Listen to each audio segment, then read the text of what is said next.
In Chikura, there is a sanatorium where Tengo Kawana's father lives. Tengo calls Chikura the town of cats.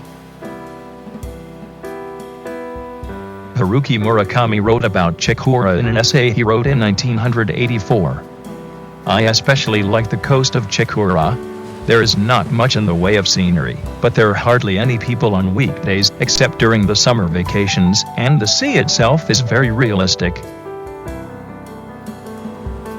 The waves repeatedly rise and fall with a loud noise. Seashells and kelp are scattered on the beach. The dogs walking on the beach seemed somewhat healthy. When I lay down in such a place, the thought of the ocean arose from the bottom of my heart. The last time Chikura appears in the work is when Tengo is seen off by Kumiadachi at the station, after his father is cremated. Tengo's father appears as an NHK employee. Haruki Murakami, who didn't actually own a television set, tells the NHK employee, "Don't lie to me. I know when you lie. That's what we call a thief," he wrote.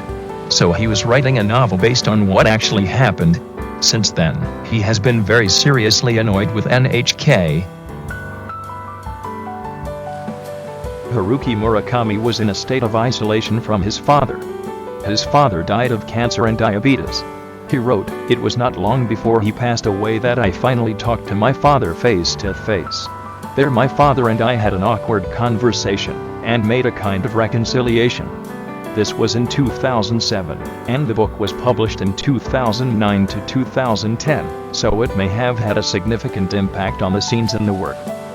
Now, let's take a look at Chikura Station in an aerial video.